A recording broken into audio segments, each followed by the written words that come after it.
Once upon a midnight dreary, while I pondered, weak and weary, over many a quaint and curious volume of forgotten lore, while I nodded, nearly napping, suddenly there came a tapping, as of someone gently rapping at my chamber door. "'Tis some visitor," I muttered, tapping at my chamber door. Only this and nothing more. Distinctly I remember, it was in the bleak December, and each separate dying ember wrought its ghost upon the floor. Eagerly I wished the morrow. Vainly I had sought to borrow from my books surcease of sorrow. Sorrow for the lost Lenore, for the rare and radiant maiden whom the angels name Lenore, nameless here forevermore. The silken, sad, uncertain rustling of each purple curtain thrilled me, filled me with fantastic terrors never felt before, so that now, to still the beating of my heart, I stood repeating, "'Tis some visitor entreating entrance at my chamber door, some late visitor entreating entrance at my chamber door. This it is, and nothing more." Presently my soul grew stronger, hesitating then no longer. "Sir," said I, "or madam, truly your forgiveness I implore, but the fact is I was napping, and so gently you came rapping, and so faintly you came tapping at my chamber door, that I scarce was sure I heard you. Here I opened wide the door." Darkness there, and nothing more. Deep into that darkness peering, long I stood there, wondering, fearing, doubting, dreaming dreams no mortal ever dared to dream before. But the silence was unbroken, and the stillness gave no token, and the only word there spoken was the whispered word, "Lenore." This I whispered, and an echo murmured back the word, "Lenore." Merely this, and nothing more. Back into the chamber turning, all my soul within me burning. Soon again I heard a tapping, something louder than before. "Surely," said I, "surely that is something at my window lattice. Let me see then what thereat is, and this mystery explore. Let my heart be still a moment, of this mystery explore. 'Tis the wind and nothing more." Open here I flung the shutter, when with many a flirt and flutter in there stepped a stately raven of the saintly days of yore. Not the least obeisance made he, not a minute stopped or stayed he, but with mien of lord or lady perched above my chamber door. Perched upon the bust of Pallas just above my chamber door. Perched and sat, and nothing more. Then this ebony bird, beguiling my sad fancy into smiling, by the grave and stern decorum of the countenance it wore. "Though thy crest be shorn and shaven, thou," I said, "art sure no craven. Ghastly, grim, and ancient raven, wandering from the nightly shore, tell me what thy lordly name is on the night's Plutonian shore." Quoth the raven, "Nevermore." Much I marvelled this ungainly fowl to hear discourse so plainly, though its answer little meaning, little relevancy bore. For we cannot help agreeing that no living human being ever yet was blessed with seeing bird above his chamber door, bird or beast, upon the sculptured bust above his chamber door, with such name as Nevermore. But the raven, sitting lonely on that placid bust, spoke only that one word, as if his soul in that one word he did outpour. Nothing further than he uttered, not a feather than he fluttered, till I scarcely more than muttered, "Other friends have flown before, on the morrow he will leave me, as my hopes have flown before." Then the bird said, "Nevermore."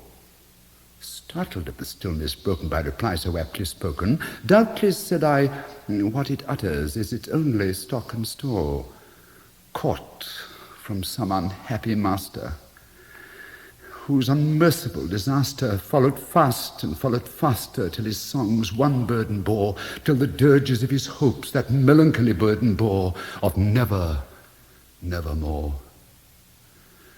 But the raven still beguiling all my sad soul into smiling, straight I wheeled a cushioned seat in front of bird and bust and door.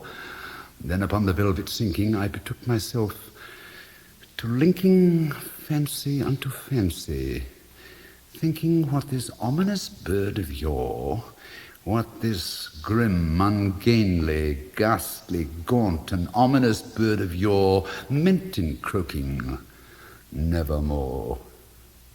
This I sat engaged in guessing, but no syllable expressing to the fowl whose fiery eyes now burned into my bosom's core. This and more I sat divining, with my head at ease, reclining on the cushion's velvet lining that the lamplight gloated o'er, but whose velvet violet lining with the lamplight gloating o'er she shall press, nevermore.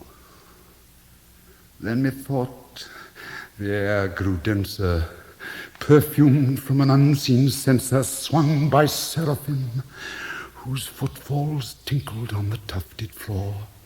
Wretch, I cried, thy God hath lent thee, by these angels he hath sent thee respite, respite and nepenthe from thy memories of Lenore. Quaff, oh quaff this kind nepenthe, and forget this lost Lenore. Quoth the raven, nevermore. Prophet, said I, thing of evil, prophet still, if bird or devil, whether tempter sent or whether tempest tossed thee here ashore, desolate yet all undaunted, on this desert land enchanted, on this home by horror haunted, tell me truly, I implore, is there balm in Gilead? Tell me, I implore. Quoth the raven, nevermore. Prophet, said I, thing of evil, prophet still, if bird or devil, by that heaven that bends above us, by that God we both adore, tell this soul with sorrow laden, if within the distant Aden it shall clasp a sainted maiden whom the angels name Lenore, clasp a rare and radiant maiden whom the angels name Lenore. Quoth the raven, nevermore. Be that word our sign of parting, bird or fiend, I shrieked upstarting. Get thee back into the tempest of the night's Plutonian shore. Leave no black plume as a token of that lie thy soul hath spoken. Leave my loneliness unbroken. Quit to bust above my door. Take thy beak from out my heart, and take thy form from off my door. Quoth the raven, nevermore. And the raven, never flitting, still is sitting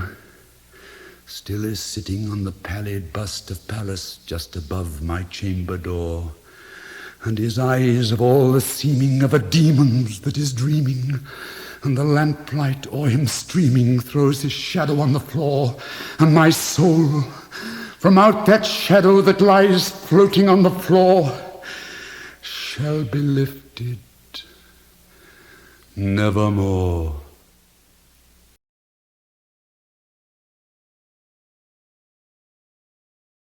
I was sick unto death with that long agony. And when they at length unbound me, and I was permitted to sit, I felt that my senses were leaving me. The sentence, the dread sentence of death, was the last of distinct accentuation which reached my ears. After that, the sound of the inquisitorial voices seemed merged in one dreamy, indeterminate hum. This only for a brief period, for presently I heard no more. Yet for a while I saw, but with how terrible an exaggeration. I saw the lips of the black-robed judges. They appeared to me white and thin, even to grotesqueness, thin with the intensity of their expression of firmness, of immovable resolution, of stern contempt of human torture. I saw that the decrees of what to me was fate were still issuing from their lips. I saw them writhe with a deadly locution.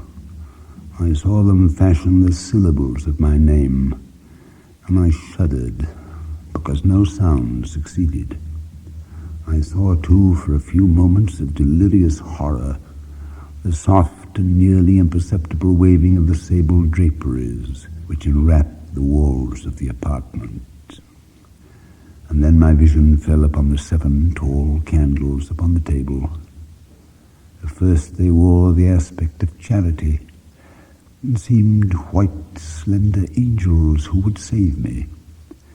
But then all at once there came a most deadly nausea over my spirit, and I felt every fibre of my frame thrill as if I touched the wire of a galvanic battery, while the angel forms became meaningless spectres with heads of flame, and I saw that from them there would be no help. And then there stole into my fancy, like a rich musical note, the thought of what sweet rest there must be in the grave. The thought came gently, stealthily, but just as my spirit came at length properly to feel and entertain it, the figures of the judges vanished as if magically from before me. The tall candles sank into nothingness.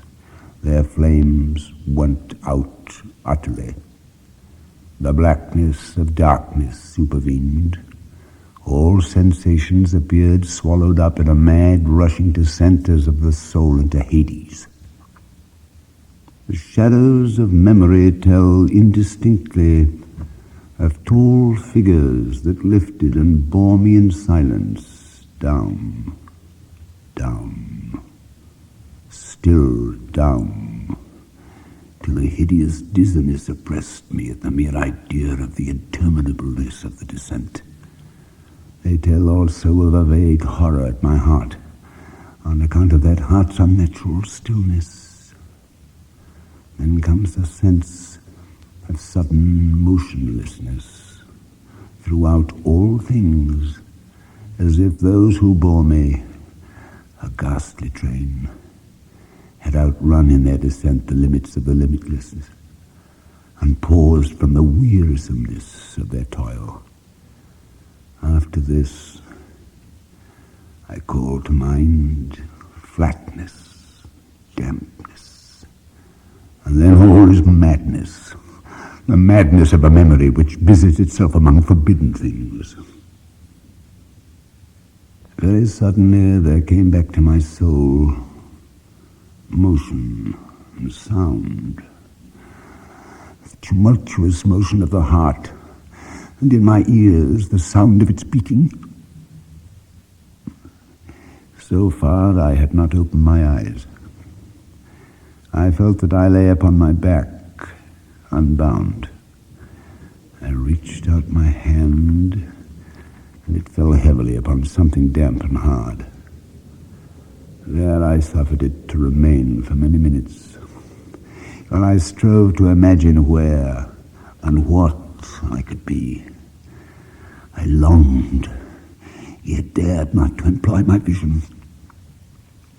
I dreaded the first glance at objects around me.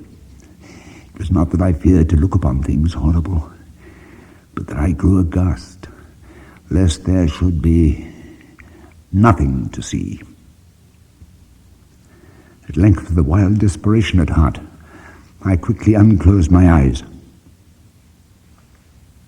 My worst thoughts then were confirmed. The blackness of eternal night encompassed me. I struggled for breath. The intensity of the darkness seemed to oppress and stifle me. The atmosphere was intolerably close. I still lay quietly. I made effort to exercise my reason. I brought to mind the inquisitorial proceedings and attempted from that point to deduce my real condition. The condemned to death I knew perished usually at the auto da fe's, and one of these had been held on the very night of the day of my trial. Had I been remanded to my dungeon to await the next sacrifice, which would not take place for many months? This I at once saw could not be. Victims had been in immediate demand, Moreover, my dungeon, as well as all the condemned cells at Toledo, had stone floors, and light was not altogether excluded. A fearful idea now suddenly drove the blood in torrents upon my heart. I at once started to my feet, trembling convulsively in every fibre, thrust my arms wildly above and around me in all directions. I felt nothing, yet dreaded to move a step, lest I should be impeded by the walls of a tomb. Perspiration burst from every pore and stood in cold big beads upon my forehead.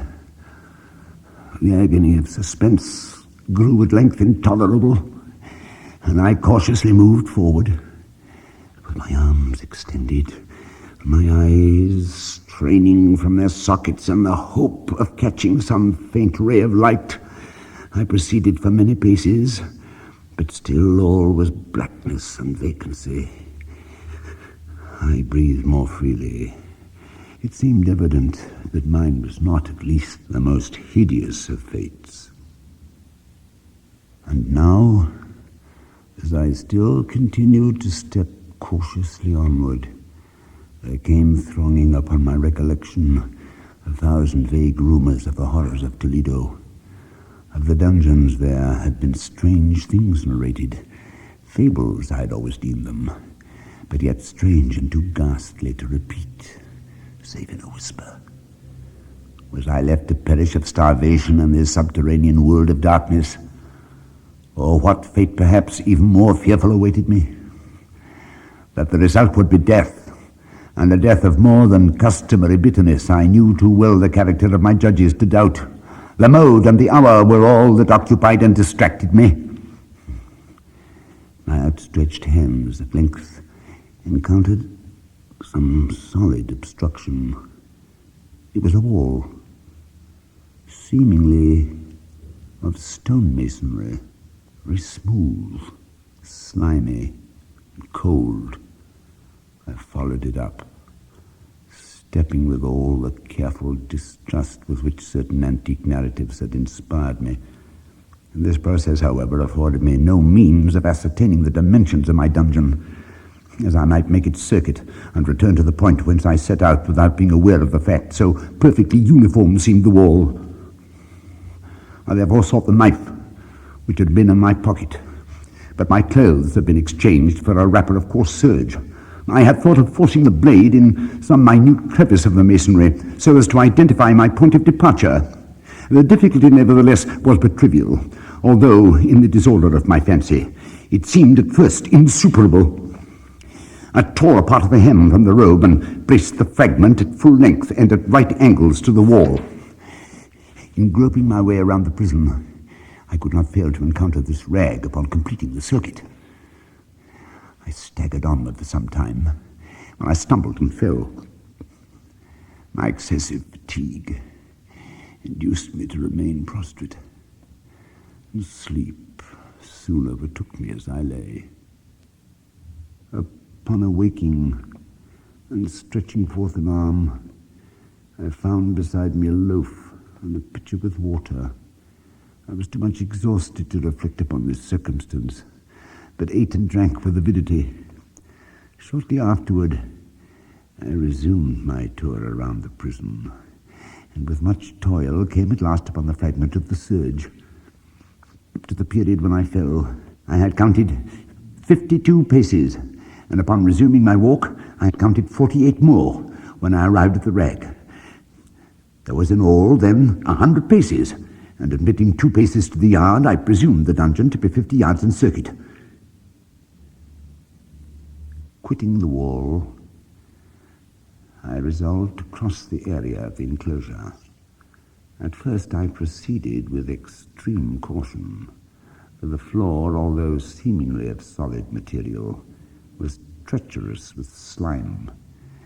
At length, however, I took courage and did not hesitate to step firmly, endeavoring to cross in as direct a line as possible.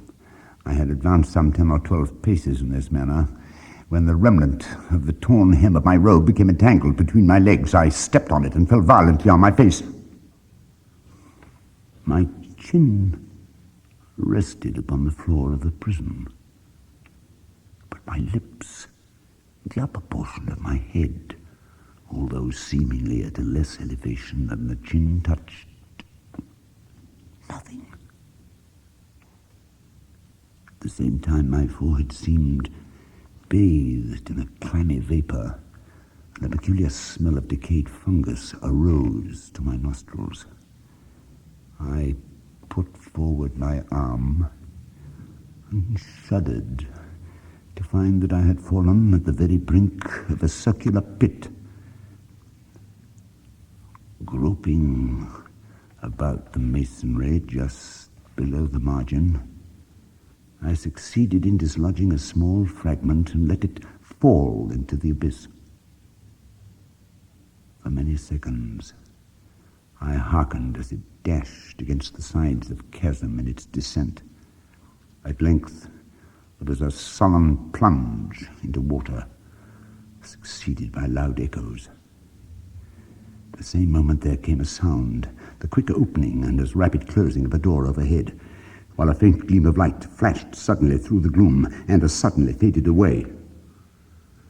I saw clearly the doom which had been prepared for me, and congratulated myself upon the timely accident by which I had escaped. Another step before my fall, and the world had seen me no more. Shaking in every limb, I groped my way back to the wall, resolving there to perish rather than risk the terrors of the well, of which my imagination now pictured many in various positions about the dungeon. In other conditions of mind, I might have had courage to end my misery at once by a plunge into one of these abysses, but now I was the veriest of cowards. Neither could I forget what I had read of these pits, that the sudden extinction of life formed no part of their most horrible plan. Agitation of spirit kept me awake for many long hours, but at length I again slumbered. On arousing, I found by my side, as before, a loaf and a pitcher of water. A burning thirst consumed me, and I emptied the vessel at a draught. It must have been drugged, for scarcely had I drunk before I became irresistibly drowsy, and a deep sleep fell upon me. How long it lasted, of course, I know not. But when once again I unclosed my eyes, the objects around me were visible. By a wild, sulphurous luster, the origin of which I could not at first determine, I was enabled to see the extent and aspect of the prison. In its size, I had been greatly mistaken. The whole circuit of its walls did not exceed 25 yards. For some minutes, this fact occasioned me a world of vain trouble. Vain indeed. For what could be of less importance under the terrible circumstances which environed me than the mere dimensions of my dungeon? The general shape of the prison was square. What I'd taken for masonry seemed now to be iron or some other metal in huge plates whose sutures or joints occasioned the depression. The entire surface of this metallic enclosure was rudely daubed in all the hideous and repulsive devices to which the charnel superstition of the monks had given rise. I observed that the outlines of these monstrosities were sufficiently distinct, but that the colours seemed faded and blurred, as if from the effects of a damp atmosphere. I now noticed the floor, too, which was stone. In the centre yawned the circular pit from whose jaws I had escaped, but it was the only one in the dungeon. All this I saw indistinctly and by much effort, for my personal condition had been greatly changed during slumber. I now lay upon my back, and at full length, on a species of low framework of wood. To this I was securely bound by a long strap, resembling a surcingle. It passed in many convolutions about my limbs and body, leaving at liberty only my head and my left arm to such extent that I could, by dint of much exertion, supply myself with food from an earthen dish which lay by my side on the floor. I saw to my horror that the pitcher had been removed. I say to my horror, for I was consumed with intolerable thirst. This thirst it appeared to be the design of my persecutors to stimulate, for the food in the dish was meat, pungently seasoned. Looking upward, I surveyed the ceiling of my prison. It was some 30 or 40 feet overhead, and constructed much as the side walls. In one of its panels, a very singular figure riveted my whole attention.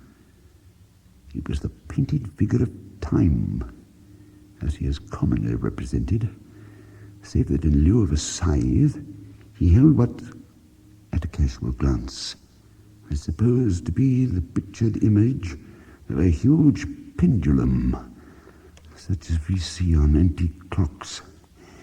There was something, however, in the appearance of this machine which caused me to regard it more attentively. While I gazed directly upward at it, for its position was immediately over my own, I fancied that I saw it in motion. In an instant afterward, the fancy was confirmed. Its sweep was brief, and of course slow.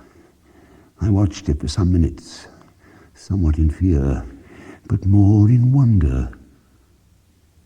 A slight noise attracted my notice, and looking to the floor, I saw several enormous rats traversing it.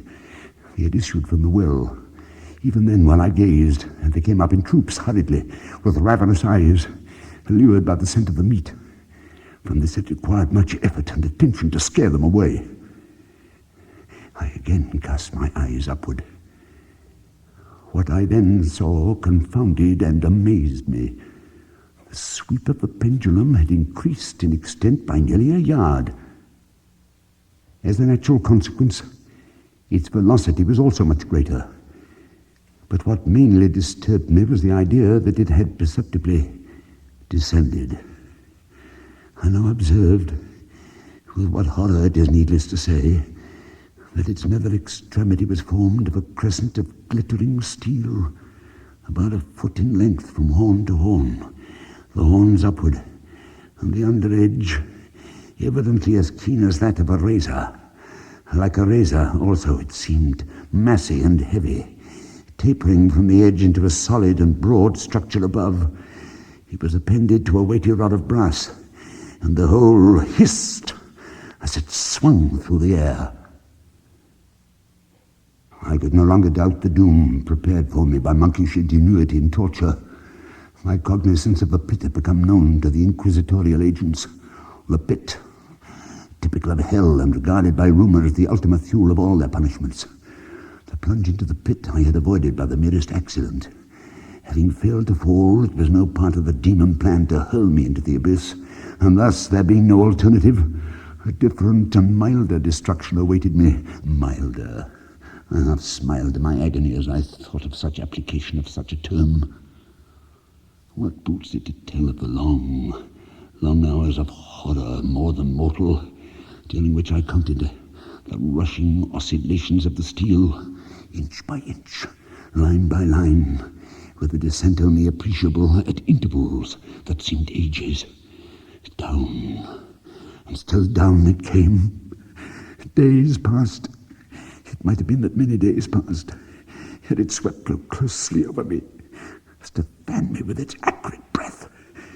The odor of the sharp steel forced itself into my nostrils. I prayed. I wearied heaven with my prayers for its more speedy descent. I grew frantically mad and struggled to force myself upward against the sweep of the fearful scimitar. And then I felt suddenly calm and lay smiling at the glittering death as a child at some rare bauble. With painful effort, I outstretched my left arm as far as my bonds permitted, took possession of the small remnant which had been spared me by the rats. As I put a portion of it within my lips, there rushed to my mind a half-formed thought of joy, of hope. Yet what business had I with hope? I was an imbecile, an idiot. I forced myself to ponder upon the sound of the crescent as it should pass across the garment, upon the peculiar, thrilling sensation which the friction of the cloth produces on the nerves. I pondered upon all this frivolity until my teeth were on edge. Down, steadily down it crept. I took a frenzied pleasure in contrasting its downward with its lateral velocity, to the right, to the left, far and wide, with the shriek of a damned spirit, to my heart, with the stealthy pace of a tiger. I alternately laughed and howled, as the one or the other idea grew predominant. Down, certainly, relentlessly down.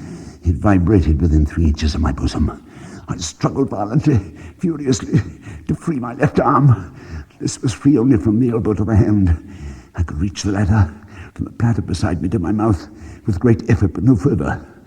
Could I have broken the fastenings above the elbow, I could have seized and attempted to arrest the pendulum. I might as well have attempted to arrest an avalanche. Down, still unceasingly, still inevitably down. I gasped and struggled at each vibration. I shrunk convulsively at its every sweep.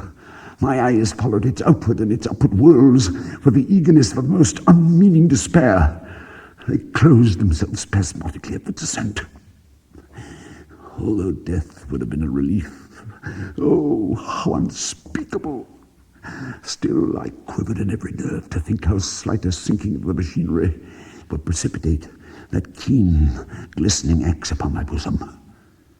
I saw that some 10 or 12 vibrations would bring the steel in actual contact with my robe.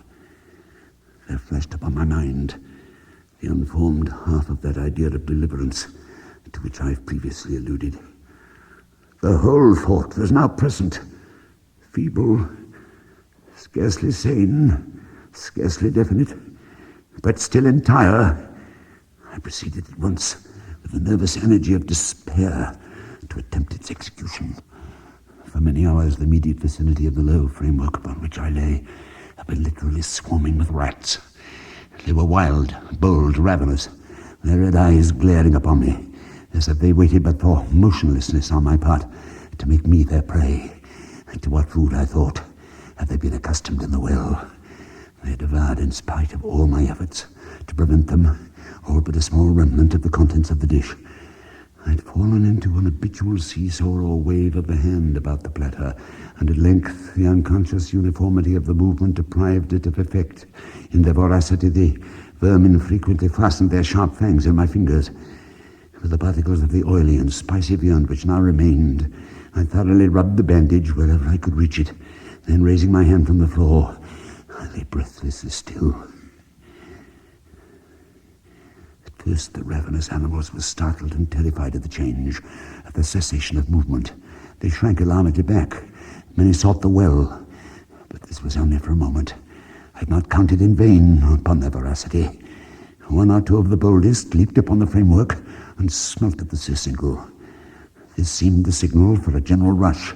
Forth from the well they leaped in hundreds upon my person. The measured movement of the pendulum disturbed them not at all. Avoiding its strokes, they busied themselves with the anointed bandage. They pressed, they swarmed upon me in ever-accumulating heaps. They writhed upon my throat. Their cold lips sought my own. I was half stifled by their thronging pressure. Disgust, for which the world has no name, swelled my bosom, and chilled with a heavy clamminess my heart. Yet 1 minute, and I felt that the struggle would be over. Plainly I perceived the loosening of the bandage. I knew that in more than one place it must be already severed. With a more than human resolution, I lay still. Nor had I erred in my calculations, nor had I endured in vain.